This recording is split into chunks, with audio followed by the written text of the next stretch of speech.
तो दोस्तों कंपनी का नाम है E2E नेटवर्क्स।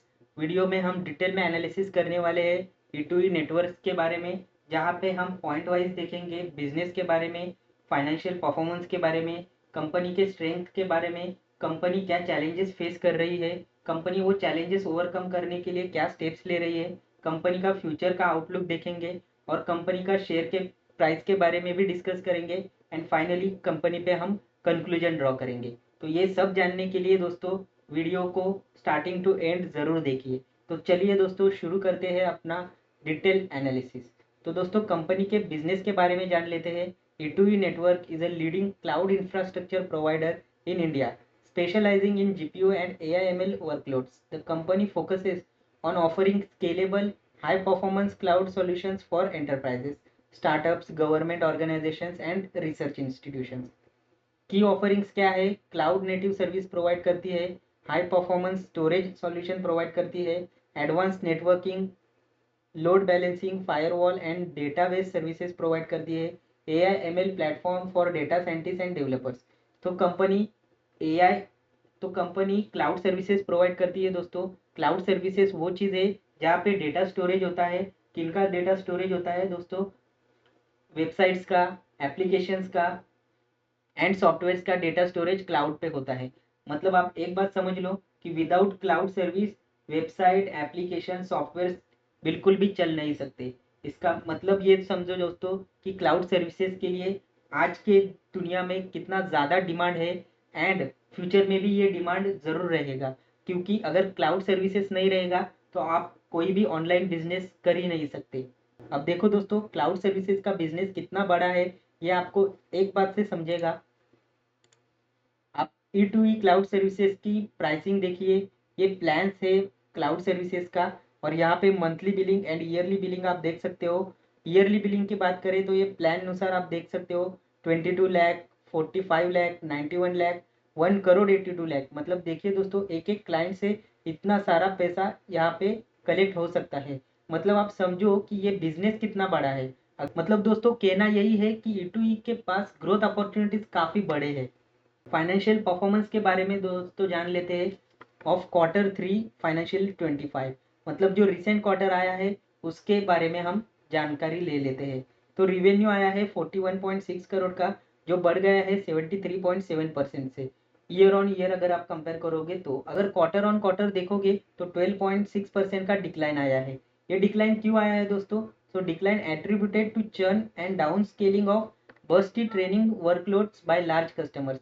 बेसिकली जैसे मैंने आपको बताया कि AI मॉडल्स जो रहते हैं उनका ट्रेनिंग की सर्विसेज भी E2E प्रोवाइड करता है।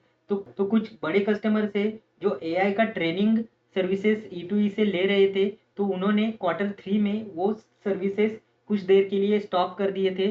तो इसलिए Q3 में आपको रिवेन्यू पे उसका इम्पैक्ट देखने को मिलता है, जहाँ पे आप देखते हो कि क्वार्टर ऑन क्वार्टर में 12.6% का डिक्लाइन आया है। EBITDA की बात करेंगे दोस्तों 24.6 करोड़ का आया है, जो बढ़ चुका है 119% से ईयर ऑन ईयर में। और अगर मार्जिन की बात करेंगे तो 59% का मार्जिन है, जो काफ़ी बढ़िया मार्जिन है। प्रॉफिट आफ्टर टैक्स की बात करेंगे 11.6 करोड़ का प्रॉफिट आफ्टर टैक्स आया है, जो बढ़ चुका है 108% से, और मार्जिन से प्रॉफिट आफ्टर टैक्स के 27.8% का। EPS दोस्तों 7 पर शेयर का है, जो बढ़ चुका है 86.5% से as compared to year on year. Recently company ने 140 करोड़ का फंड रेज किया था थ्रू प्रेफरेंशियल इशू, जिसमें से 15 करोड़ का यूटिलाइजेशन हो चुका है इन Q3 एंड बाकी 133 करोड़ रिमेनिंग पेंडिंग है। स्ट्रैटेजिक डेवलपमेंट्स की बात करेंगे दोस्तों, कंपनी ने पार्टनरशिप किया है with L&T Depend collaboration to leverage L&T's data center expertise and E2E's AI/ML cloud infrastructure, aimed at capturing enterprise and government opportunities, driving operational efficiency, and opening new revenue streams. Expansion of data center capacity. So current capacity है company की 4.2 megawatt, जो company plan कर रही है expansion करने के लिए to 10.2 megawatt, supported by recent fund raising. जो मैंने आपको बताया अभी अभी कि प्रेफरेंशियल से जो फंड रेज किया है वो यूज़ करने वाले हैं एक्सपेंशन के लिए, और ये एक्सपेंशन करेंगे new data center near Chennai to enhance geographic diversity and connectivity. So Chennai के पास ये अपना कैपेसिटी इंक्रीज करने वाले हैं. GPU डिप्लॉयमेंट से क्यूमुलेटिव डिप्लॉयमेंट से 700 H100 GPUs, 256 H200 GPUs and 700 non H100 and H200 GPUs. Focus on next gen GPUs, for example Blackwell, to stay ahead in AI ML infrastructure. तो इसका मतलब company अच्छे steps ले रही है अपना बिजनेस आगे बढ़ाने के लिए. ऑपरेशनल इंसाइट्स देखेंगे दोस्तों, training versus interference workloads. Majority of revenue आता है कंपनी का from training workloads which are bursty in nature. जो मैंने आपको अभी अभी बताया, एआई मॉडल का जो ट्रेनिंग रहता है उसमें से मेजॉरिटी रेवेन्यू आता है कंपनी के पास. और जो बस्टी इन नेचर है, मतलब आप समझो कि एआई का ट्रेनिंग कभी होता है, एक बार कंप्लीट हो गया तो वो कस्टमर निकल जाता है. Inference workloads are smaller but expected to grow as AI adoption increases. Long term goal है कंपनी का to achieve a 50-50 और 60-40 ratio between training and inference revenue. Customer base देखो दोस्तों, shift towards large enterprise customers and long cycle business opportunities.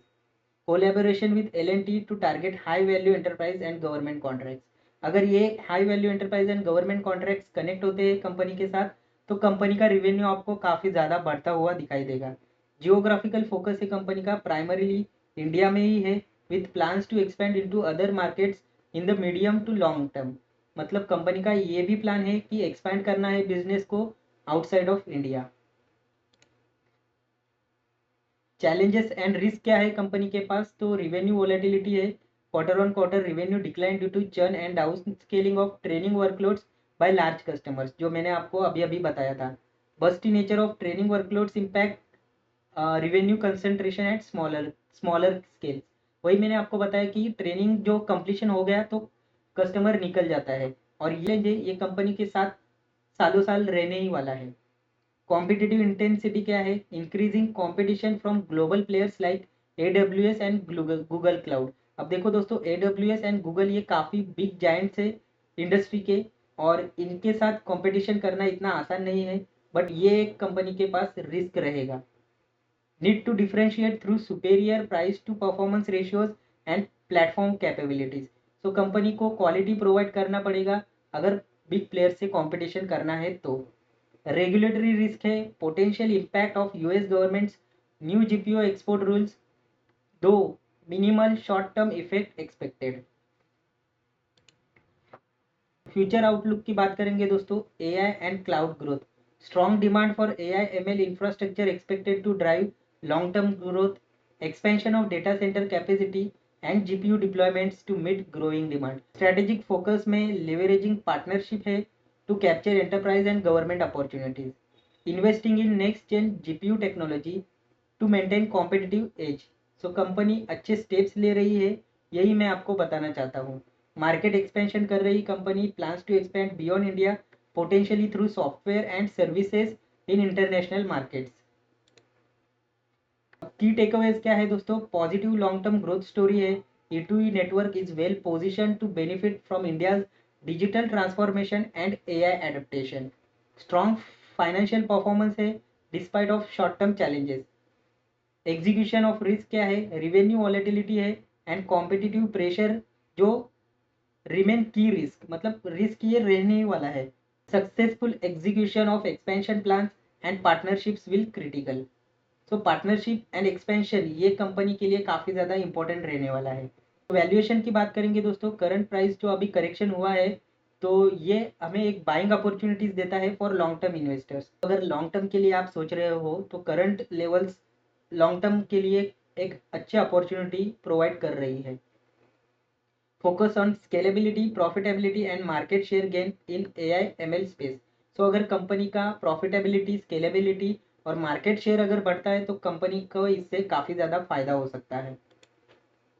Conclusion क्या बोलेंगे हम, E2E network is a की player in India's AI ML infrastructure space with strong growth potential driven by digital transformation and AI adaptation. While short-term challenges exist, the company's strategic initiative, partnership, and focus on innovation position it well for long-term success. Investors should monitor execution, risk, competitive dynamics and company's ability to scale its operations effectively. तो देखो दोस्तों, short term challenges अभी company के पास है, सो इसी के वजह से हमें रिवेन्यू पे डिक्लाइन देखने को मिला है, बट ये लॉन्ग टर्म में आपको देखने को नहीं मिल सकता। कंपनी अच्छे पार्टनरशिप्स कर रही है, कंपनी पार्टनरशिप्स कर रही है, कंपनी फोकस कर रही है टू फॉर एक्सपेंशन, सो ये काफ़ी अच्छे साइन हैं। अब देखो दोस्तों, करंट वैल्यूएशन की अगर बात करूँ, 123 का पी चल रहा है, जबकि इंडस्ट्री पी है 37 का। तो एक बात अपन बोल सकते हैं दोस्तों कि कंपनी का वैल्यूएशन काफ़ी ज़्यादा हो चुका है, और इसीलिए हमें देखने को मिल रहा है कि कंपनी के शेयर प्राइस में उसका इम्पैक्ट देखने को मिल रहा है। कंपनी का शेयर प्राइस अगर हम देखेंगे तो ऑल टाइम हाई से अभी तक 57% करेक्ट हो चुका है। अपन ये कह सकते हैं कि काफ़ी ज़्यादा करेक्शन आ चुका है। तो अभी यहाँ से हमें कंसोलिडेशन फेज देखने को मिल सकता है। जब तक कंपनी रिवेन्यू में ग्रोथ नहीं दिखाती, प्रॉफिट्स में, मार्जिन्स में ग्रोथ नहीं दिखाती, तब तक कंपनी में हमें कंसोलिडेशन फेज देखने को मिल सकता है। और अगर आप शेयर होल्डिंग पैटर्न देखोगे दोस्तों, तो खुद प्रमोटर्स ने भी सेलिंग किया है। एफआईआई की बात करें, एफआई ने भी क्वार्टर ऑन क्वार्टर में सेलिंग दिख रहा है, डीआईएस ने भी सेलिंग किया है, एंड अल्टीमेटली सब शेयर पब्लिक का इंक्रीज हुआ है। तो यही है दोस्तों, E2E लॉन्ग टर्म के लिए काफ़ी बढ़िया शेयर है। करंटली कंपनी का वैल्यूएशन ज़्यादा होने के कारण कंपनी में करेक्शन देखने को मिल रहा है। तो बस दोस्तों, ये था detail analysis of E2E networks. तो अगर आपको एनालिसिस पसंद आया है तो वीडियो को लाइक करिए, कमेंट करिए एंड प्लीज़ चैनल को सब्सक्राइब करिए। एक और बात दोस्तों, रिसेंटली हमने बजट देखा और बजट में गवर्नमेंट का फोकस देखने को मिला है न्यूक्लियर एनर्जी पे। तो दोस्तों, न्यूक्लियर एनर्जी के लिए गवर्नमेंट ने बजट में एलोकेशन किया है 20,000 करोड़ का। अब देखो दोस्तों, तभी से दोस्तों न्यूक्लियर सेक्टर फोकस में रहा है। अब देखो दोस्तों, न्यूक्लियर रिलेटेड कौन से शेयर है जिनको ये गवर्नमेंट का प्लान है कि आने वाले सालों में गवर्नमेंट को न्यूक्लियर एनर्जी में इन्वेस्टमेंट करना है। अब ये इन्वेस्टमेंट से कौन से कंपनी को बेनिफिट होगा, इसके बारे में मैं अलग से एक वीडियो बनाने वाला हूँ, जो वीडियो मैं कल अपलोड करूँगा। तो आपसे रिक्वेस्ट है कि चैनल को सब्सक्राइब करिए और बेल आइकन दबाइए, ताकि मैं जब भी वीडियो अपलोड करूँ तो आपके पास नोटिफिकेशन आ जाए और आप डिटेल में वीडियो देख सको। तो ठीक है दोस्तों, आज की वीडियो में बस इतना ही था। मिलते हैं अगले वीडियो में, तब तक के लिए goodbye and happy investing.